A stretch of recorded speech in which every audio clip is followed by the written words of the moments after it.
Hello and welcome to another episode of Mystic Femininity. In today's episode, we're going to talk about something that's very important in being the most fluid in a goddess's life, and that is the sacred cycles. Understanding the cycles of the goddess is extremely important if you are trying to be all that you can be in your energy.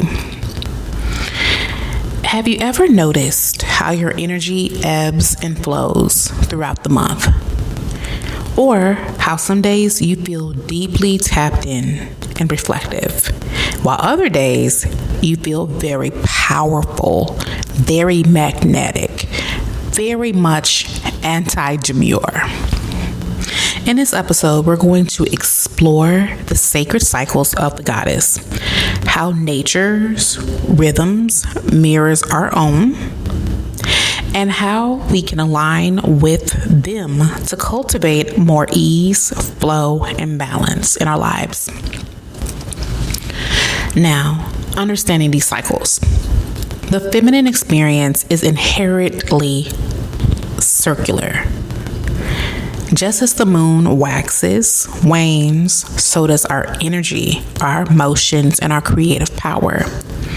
As I have mentioned on several episodes of this podcast, the masculine is important. The masculine is something of like structure, and you can hold the feminine within that structure, and that allows us to have this confidence of knowing how much that we can expand. Along with the masculine in that structure comes this linear way of being. This is why a man can work from 18 to 50 doing the same exact thing over and over and over again. And unless there's some health issues or something super distracting, no handicaps, they'll be able to continue producing at the level that they're producing. Sometimes they can go up higher, but that consistent flow is more in tune with the masculine. Our society rewards that sort of being. And unfortunately, for those of us that are women in this goddess path and this particular reality collectively, we often are not able to tap into what is truly most efficient.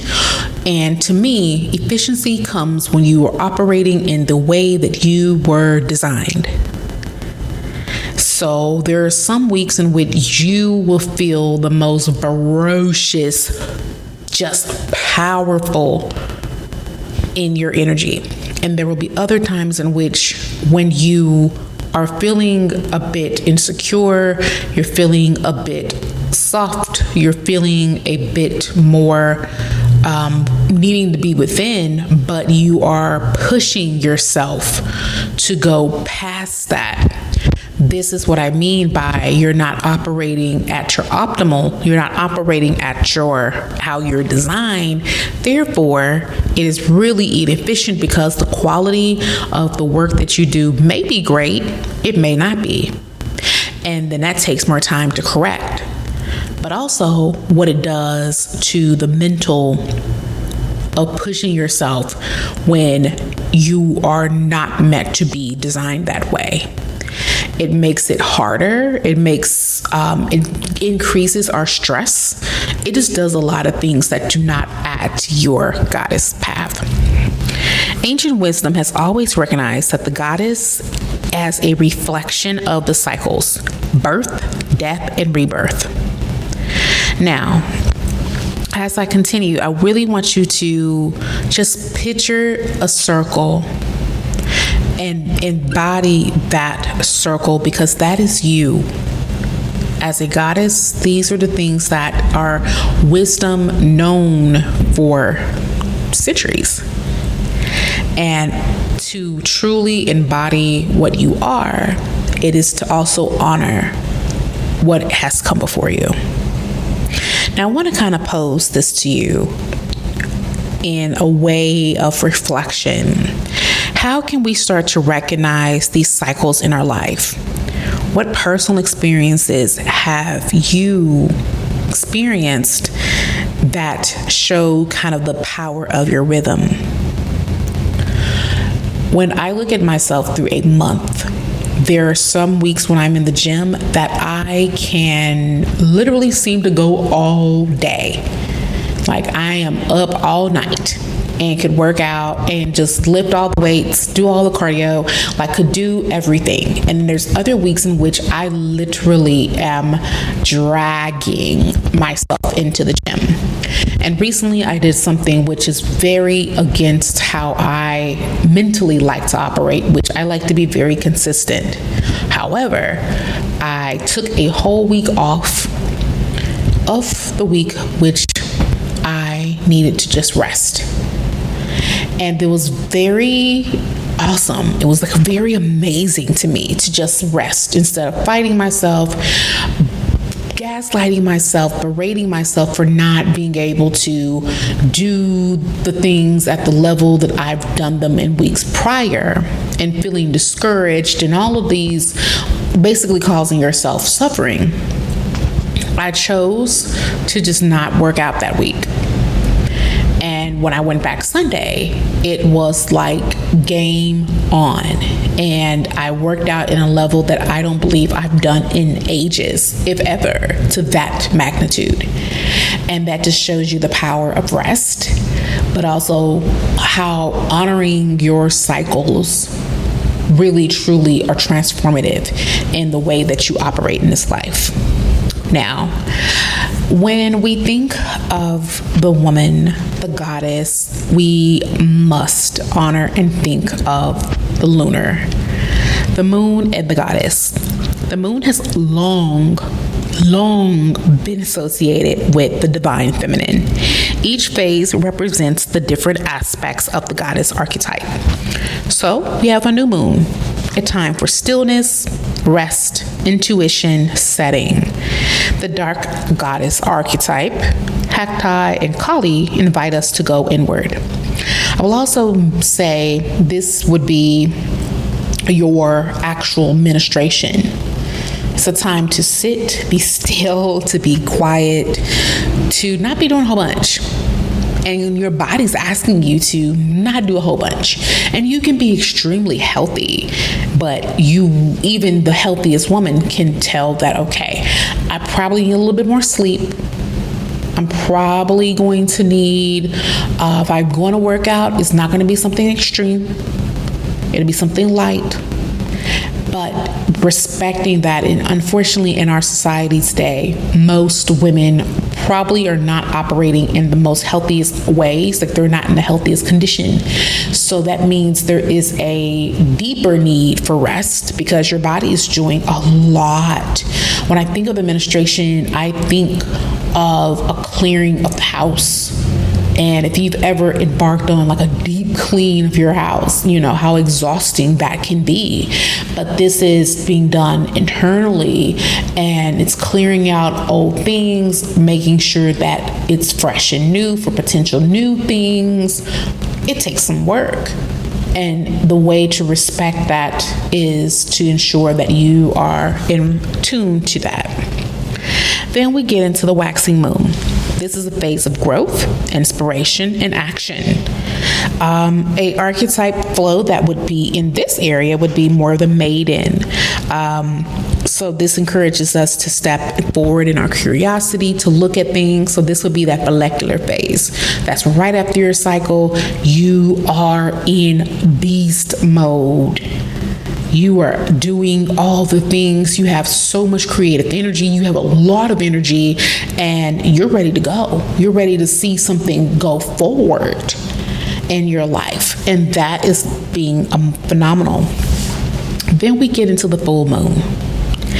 This is peak of our energy, clarity, and manifestation.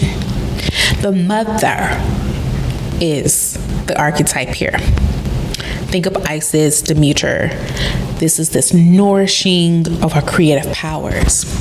So this might get just a little spicy, but the way I look at the full moon is We in that phase feel our most sexiest, just deliciousness. Everything, her hair hits, the face is hitting, we have that sparkle in our eye, a little bounce jiggle in the back, the boobs are just nice and juicy, like we feel like that bitch, straight up. This is, definitely peak times that if you have a partner, if you're trying to frolic and make a baby, this is the time. And if you're not trying to make a baby, this is still the time, but you need to be careful. But essentially, this is where we begin to create the things. We're at our peak, though. I really want that emphasis there. We are at our peak. So when we hit a peak, the next thing comes a valley.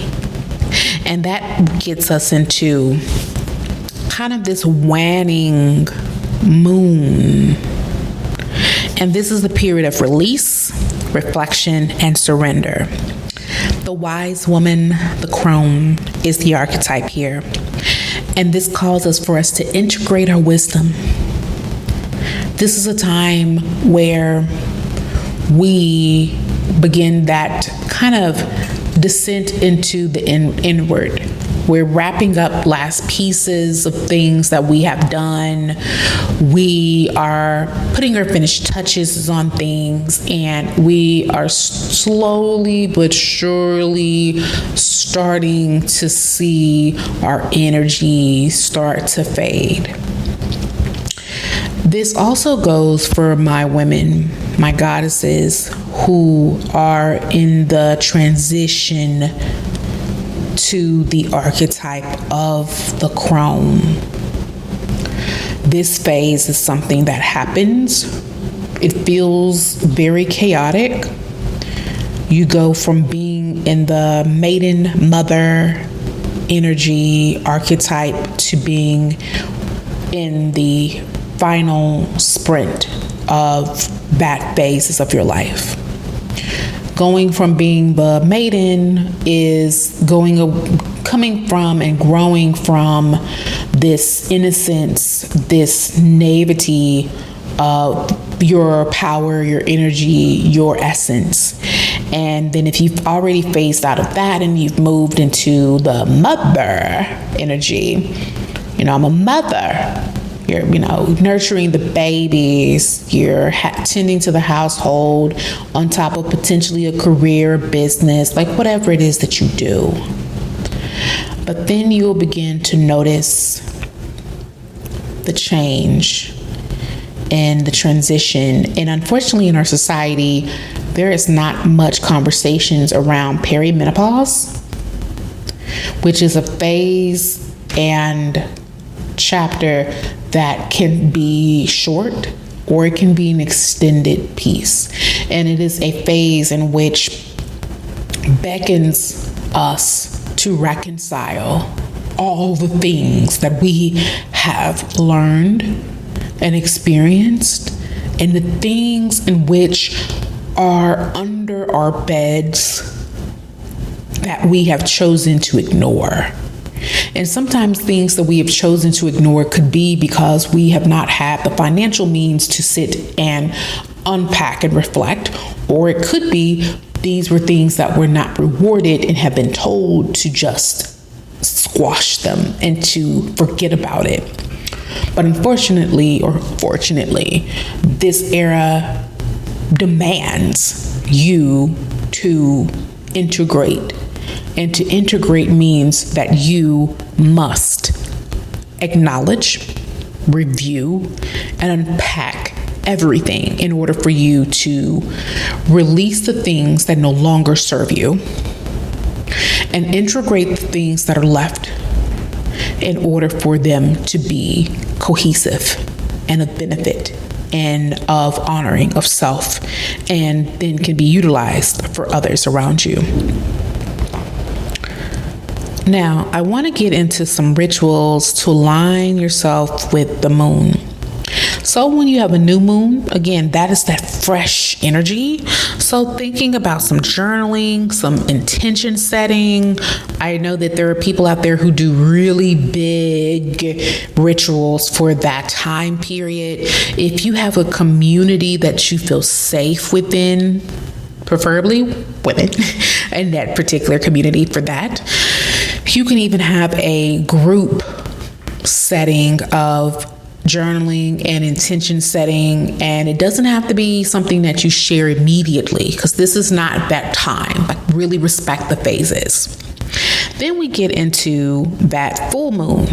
So we're recharging because we're at the peak energy. Like, it's at the highest it can be. We're recharging our crystals.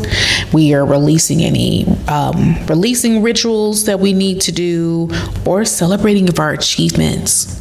So now we're at a phase in which we can share what we have put internally, what we did in that new moon, and now we're watching what we have put forth based on our energy flow.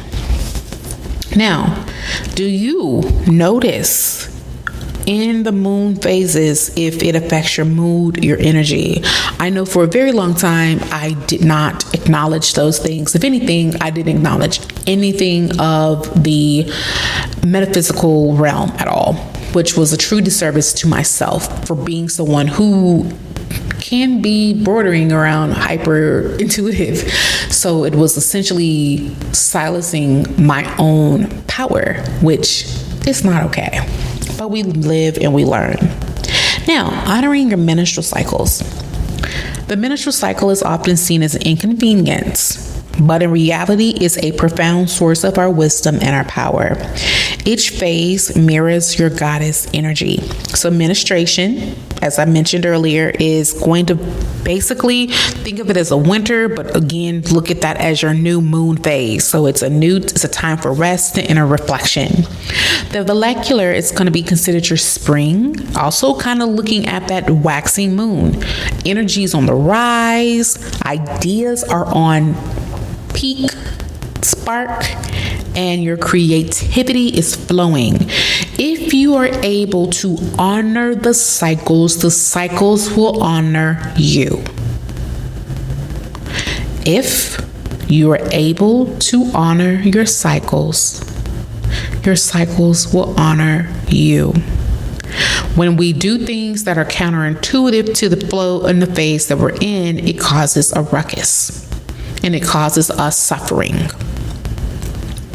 Now, I know that we live in a 3D reality that isn't necessarily, unless you are a babe who is a lady of leisure, you have been able to hit the trifecta, you were able to find you a good sugar zaddy, you come from like lineage of money, or you just have been able to make a life where things are in a certain way, it's a little bit easier for you.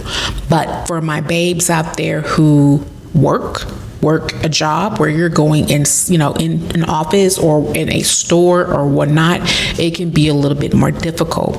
But I will say, if you give what you can to yourself at the level that you are, again, if you can respect the cycle that you're in, the cycle will respect you.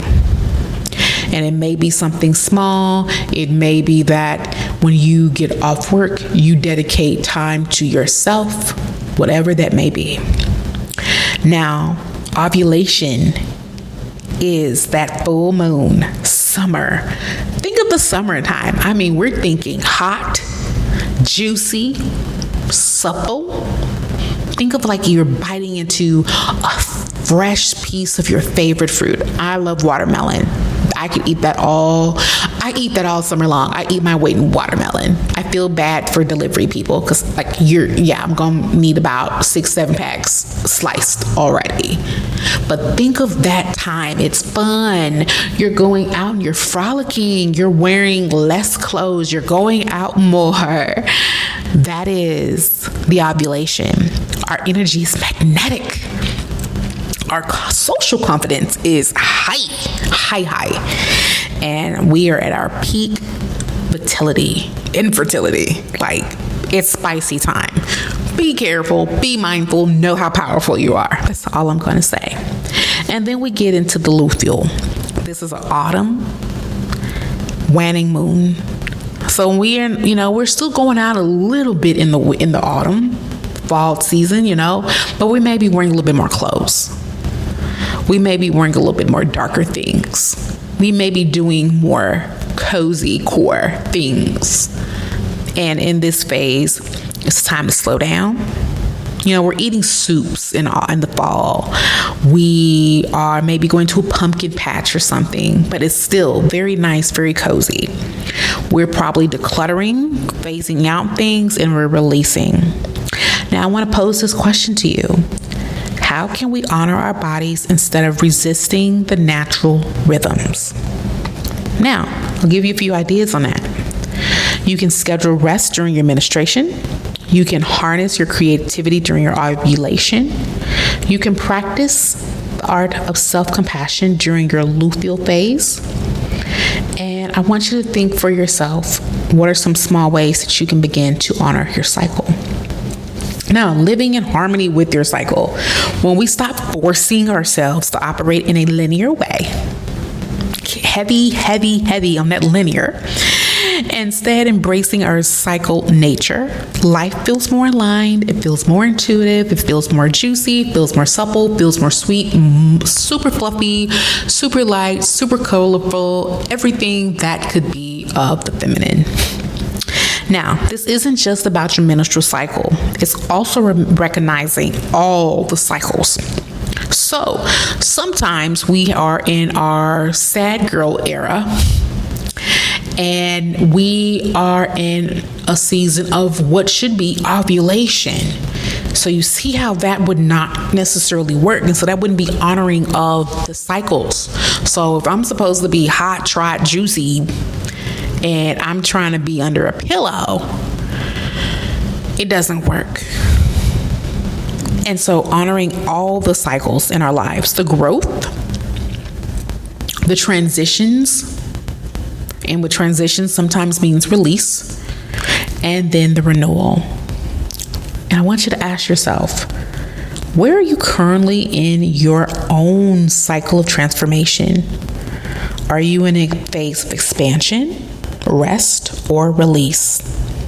Now, as I wrap this thing up, I want you to take some time this week to track your energy and your emotions in relation to the moon or your menstrual cycle. What patterns do you notice? If you loved this episode, I would love it if you would share it with a friend who might also benefit from aligning with her natural rhythms. Leave this podcast a rating and review on whatever platform that you're listening to. This would be extremely, most wonderfully helpful, because it helps other women just like you to discover this wisdom and step into her power. And until next time, make sure you're living your most transformative life.